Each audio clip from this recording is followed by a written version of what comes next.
The worst thing that happened to Russia, Putin desperately scrambles to cover up chaos. Vladimir Putin is frantically trying to conceal the true impact of sanctions on the Russian economy from his own people, with almost 4 million having lost their jobs since the start of his war on Ukraine, damning new research has revealed. The startling figure is contained in a new report published by the Kyiv School of Economics today, which also indicated the Russian economy contracted by almost 5% last quarter compared with the previous year, with Russian oil revenues plummeting by 40%. Key sectors including e-commerce and the timber industry have been particularly badly hit. A team of authors looked at various factors in compiling their document. Yuliia Pavytska and Vira Ivanchuk undertook a review of the Russian economy. Borys Dodonov considered the impact of sanctions on the oil and gas sectors, and Dmytro Pokryshka, Oleksii Hamaniuk, Koshovnyk and Svitlana Taran looked at the effect sanctions were having on trade.The report states, IMF forecasts unemployment in the Russian Federation, RF, to reach 9.3% in 2022, which would equal around 3.8 million of additional unemployed persons. According to estimates of the Russian Center for Strategic Research, by the end of 2022 there will be a significant increase in unemployment in 63% of regions in Russia. In 16 regions unemployment will increase relative to the average level for January 2022 by 2 or more times, in 53 regions, 1.5 times or more. The top 5 industries impacted by the number of expected jobs cut include transport and logistics, automotive, wholesale and e-commerce, timber industry and wood products. The think tank's report also suggests Putin is well aware of the perilous situation his country is now in economically and is taking steps to prevent it from becoming common knowledge. The authors explain, the Russian banking sector is becoming increasingly non-transparent. In April 22, Russian banks were allowed not to disclose interim and annual financial statements, until September 22.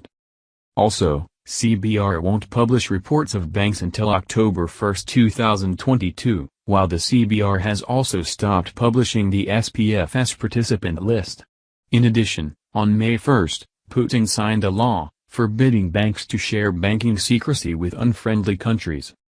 On July 14, Putin signed a law, permitting his government to hide information regarding the value and structure of international reserves, with such data to be classified as a state secret. They add, in addition, the document allows for the reorganization of banks subject to sanctions.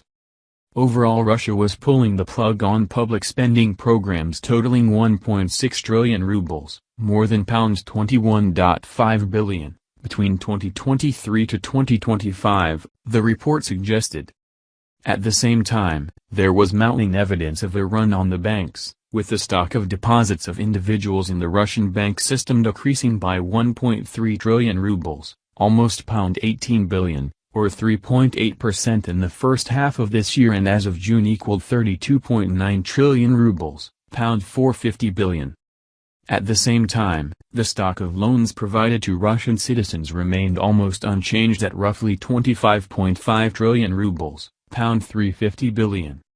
The report adds, the Russian public started withdrawing money from bank accounts to hold as cash. The stock of deposits attracted from legal entities grew until March 22, then dropped by almost 4 trillion rubles, £5.5 billion. Or 9.7%, and as of June 22 equaled 36.7 trillion rubles, £500 billion. At the same time, the credit activity of legal entities in Russia shows similar weakening. Since February 22 the stock dropped to 50.1 trillion rubles, £690 billion, or by 9.5%. Commenting on the report, Natalia Shapoval, Vice President of the Kyiv School of Economics and a member of the Yermak Experts Group on Sanctions, told Express.co.uk, with current sanctions, and with current prices the Russian economy is moving to crisis in 2024, similar to what they faced in 2009, 2016, 2020 when their foreign reserves were under pressure. If oil prices go down, or if the EU introduces price caps for gas, or either side decides to cut Russian gas in Europe beyond the current cut of 43%, then this effect will materialize next year.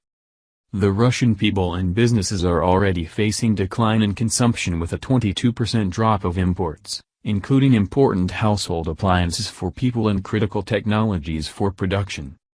A 19-25% drop in fixed investments is detrimental for economic growth. And so all of Putin's policies of import substitution and manual control of banking sector are all going against the basic rules of economics.